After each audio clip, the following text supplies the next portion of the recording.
जिला कांग्रेस द्वारा आयोजित एक प्रेस वार्ता में कांग्रेस कमेटी के प्रदेश प्रवक्ता शहरयार खान ने स्पष्ट किया है कि वरिष्ठ कांग्रेस नेता दिग्विजय सिंह कोई संवैधानिक पद पर नहीं है। वे केवल सांसद हैं और नीतिगत निर्णय लेने की स्थिति में नहीं है। उनके निजी सहायक द्वारा किसी नीति निर्माण की संभावना को भी उन्होंने नकारा।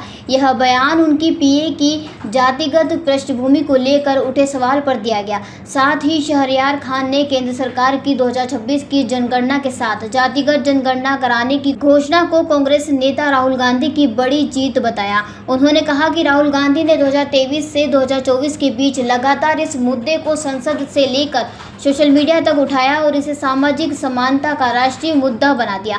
प्रवक्ता ने भाजपा पर हमला बोलते हुए कहा कि तेलंगाना में कांग्रेस सरकार द्वारा अपनाए गए पारदर्शी मॉडल और 50% आरक्षण सीमा को हटाने की मांग से भाजपा की वंचित विरोधी मानसिकता उजागर हुई है। उन्होंने दावा किया है कि अब भाजपा जातिगत जनगणना को लागू कर राहुल गांधी की नीतियों को ही आगे बढ़ा रही है। कांग्रेस प्रवक्ता ने यह भी जोड़ा कि भाजपा सरकार को पहले ही 3 बड़े मुद्दों कृषि कानून, अग्निवीर योजना और ब्रॉडकास्टिंग सर्विसेज बिल पर पीछे हटना पड़ा है, जो राहुल गांधी के विरोध और जनदबाव के चलते संभव हुआ। आज की ये प्रेस वार्ता हमारे नेता राहुल गांधी जी और हमारे राष्ट्रीय अध्यक्ष मल्लिकार्जुन खड़गे जी का धन्यवाद और हमारे प्रदेश अध्यक्ष जीतू पटवारी जी का धन्यवाद करने के लिए, और शाजापुर जिले से जो हमारे साथ समाज के लोग थे जिनकी मांग थी कि जाति जनगणना हो, उसके लिए आज मैं यहाँ पहुँचा हूँ।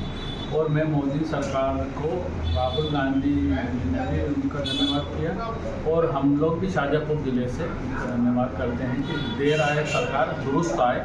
जाति जनगणना को आपने स्वीकार करा है कराने का, तो निश्चित ही ये कांग्रेस पार्टी की जीत है। राहुल गांधी लंबे समय से इसको लेकर संघर्ष कर रहे थे, लगभग 200 से ज़्यादा जनसभाएं करी, मीडिया, सोशल मीडिया, संसद जो लोकतंत्र का मंदिर है वहाँ पर भी सरकार को उन्होंने कई बार मांग करी और भाजपा की सरकार के कई वरिष्ठ मंत्रियों ने उनका माहौल और परिहास उड़ाया।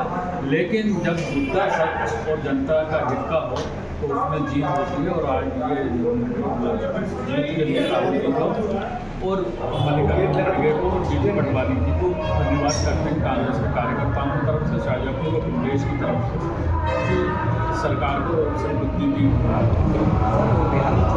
हमारी न्याय की पटेल बड़ा मुद्दा भाजपा ने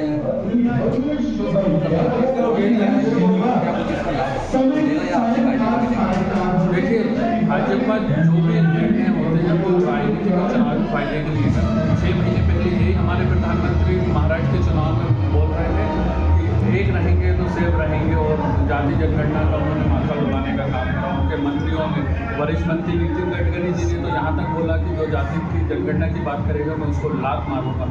सीतारमण जी जो हमारे वित्त मंत्री हैं उन्होंने भी राहुल जी का संसद के अंदर देश के सामने माखौल उड़ाने का काम करा।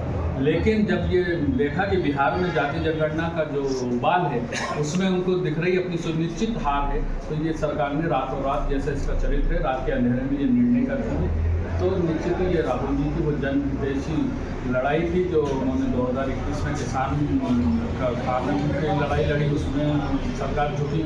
चाहे ब्रॉडकास्टिंग बिल हो की बात हो, चाहे वो हमारे अग्निवीरों की बात हो, उन युवाओं को हक दिलाने की बात थी 2024 में, तो निश्चित ही राहुल जी देश की जनता के एक सिंगल उम्मीद हैं जो खुलकर ज़मीन पे लोग और संसद में और मीडिया के बीच में आके वो लड़ाई को लड़ते हैं। उन पर कई तरह के सरकार ने कोशिशें करी दबाने की, दमन करने की, लेकिन वो दबने वाले नहीं।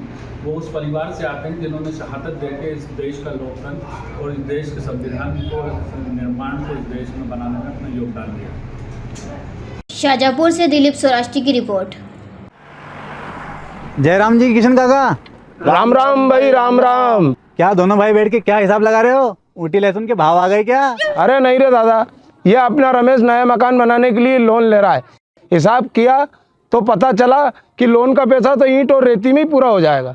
और अभी तो सीमेंट लानी है, सलिया लाना है, और तो ठेकेदार को भी पैसे देने हैं। मेरे तो कुछ समझ में ही नहीं आ रहा कि कैसे बनेगा मेरा नया मकान। अरे किशन काका, कहाँ इन रेत, सीमेंट और लाल ईंटों के चक्कर में पड़ रहे हो? मेरी बात मानो तो अपने घर को बाबजी एएसी ब्लॉक से बनवाओ। इसमें ना सीमेंट और रेत की जरूरत होती है, ना ही तराई करने की झंझट। और लाल ईंटों के मुकाबले आपका मकान काफी तेजी से बनकर तैयार हो जाएगा। इससे आपके पैसे तो बचेंगे ही, साथ ही मजबूती ऐसी कि सालों साल देखने की जरूरत नहीं। और इससे आप अपना मकान ही नहीं, कुएं और खेत की बाउंड्री वॉल भी बनवा सकते हो, जिससे रोजड़ों की समस्या भी खत्म हो जाएगी। वाह भाई, ये तो कमाल की चीज है। फिर तो मैं अपना घर बाबजी ब्लॉक से ही बनवाऊंगा। और मैं अपने खेत की बाउंड्री वाल। ज्यादा जानकारी के लिए स्क्रीन पर दिए गए नंबर पर अभी कॉल करें। बाप जी AAC ब्लॉक्स, स्टील से मजबूती।